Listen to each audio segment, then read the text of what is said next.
Պատկերացրեք մի տեղ, որտեղ արև չկա, որտեղ ժամանակը ձգվում է անվերջ եւ հույսը կարծես ինչ-որ հեռավոր բան է թվում, գրեթե անիրական։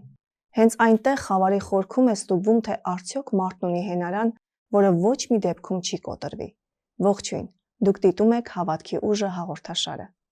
Այսօր ես ձեզ կպատմեմ մի մարդու մասին, ում հավատքը ոչ միայն համոզմունք էր, այլ կենդանի ուժ, որը կարող էր դիմակայել ցանկացած փորձության։ Սա Ռիչարդ Վումբրնդի պատմությունն է, ռումինացի մի հոգևորականի, ով 14 տարի անցկացրել է կոմունիստական բանտերում, Աստծո խոսքը քարոզելու համար ենթարկվելով դաժան խոշտանգումների,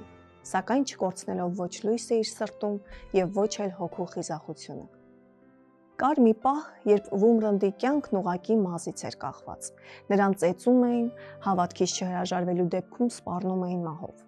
Զրկում էին ջրից եւ սննդից, եւ երբ նա ծանր հիվանդանում է, նրան տեղափոխում են մի սառը խուց, առանց ջեռոցման եւ երկար ժամանակ նա անցկացնում է այնտեղ։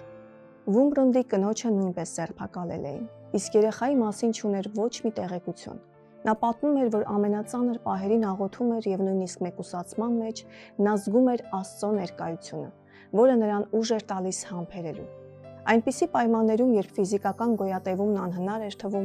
նա նույնիսկ գտնում է միջոց քարոզելու իր հարևանությամբ գտնվող խուցի պատի միջով, օգտագործելով Մորզեի ծածկագիրը։ Ազատ արձակվելուց հետո Վումբրնդը նկարագրեց այս տարիները որպես խորը հոգևոր վերափոխման ժամանակաշրջան։ Նա պնդում էր, որ հենց բանտում է գիտակցել, որ իրական ազատությունը կախված չէ արտաքին հանգամանքներից, որ հավատը կարող է ավելի ուժեղ լինել, քան ֆիզիկական ցավն ու վախը, եւ որ Աստված մոտ է մեզ նույնիսկ ամենամութ վայրերում։ Այս գոյատևման հրաշքը հիմք հանդիսացավ նրա հետագա առաքելության համար։ Ազատ արձակվելուց հետո նա հիմնեց նահատակների ձայնը կազմակերպությունը, աջակցելու հալածված քրիստոնյաներին ամբողջ աշխարհում, կիսելով իր սեփական փորձն ու վկայությունը Աստծո հավատարմության մասին։ Ռիչարդ Վումբրնդի պատմությունը պարզապես անցյալի պատմություն չէ,